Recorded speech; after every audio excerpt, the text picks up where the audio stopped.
للأسف إحنا بنشتغل شغل غيرنا وبنرجع خطوات للخلف كتير. علشان كده في غيرنا كتير سبقنا، الاتحاد والأندية والمدربين، فالكل هنا مسؤول عن التطوير. السلام عليكم ورحمة الله تعالى وبركاته. معكم الكابتن سعيد المصري. مشروع ريالتي تحت إشراف المحترم المخلص ابن دمياط الدكتور نبيل القفراوي. تعظيم سلام لكل مدرب يطور من لعبته. دايما بقول ان التدريب قصة بحكيها دايما للمدربين واللاعبين. التطوير عامل كده زي طريق انت ماشي فيه لبداية وملوش نهاية. عمرك ما تقدر توصل لمحطة الوصول في التطوير او توصل لنهاية التطوير. لما تبطل كورة كده انت وصلت للنهاية. احنا هنا في المرحلة الاولى مع اللاعبين، التمرير وايقاف الكرة والتمرير داخل المرمى. دي المرحلة الاولى اللي احنا شغالين فيها. هروح المرحلة التانية وهنتكلم عن هدفنا الرئيسي.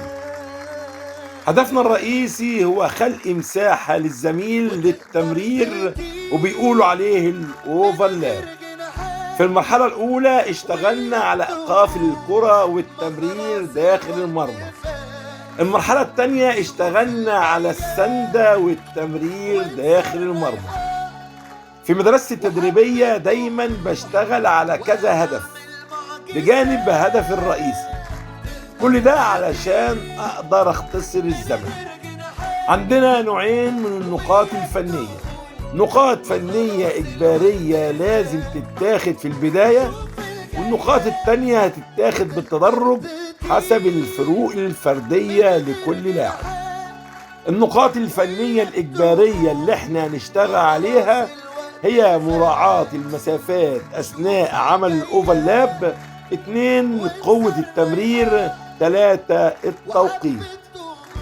أما النقاط اللي هتتاخد بالتدرج عندي هنا سرعة الأداء ودقة التمرير. احنا كده خلصنا المرحلة رقم 2 وهنروح للمرحلة رقم 3، والهدف منها الربط بين المجموعتين. ما عندناش أبدا أي مشكلة مع اللاعبين، دايما وهم شغالين بصحح من الأخطاء.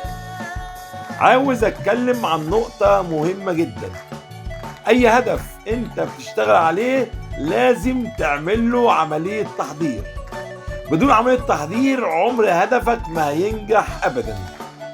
كلمة أخيرة لبعض المدربين: اتق الله في اللاعبين اللي معاك. اللهم اجعلنا من المتقين. بيجيلنا لعيبة أعمارهم كبيرة تخطوا مرحلة البراعم وللأسف ما أخدوش حاجة فيها، انتم كده بتعطلوهم. تحياتي ليكم والسلام عليكم ورحمة الله تعالى وبركاته.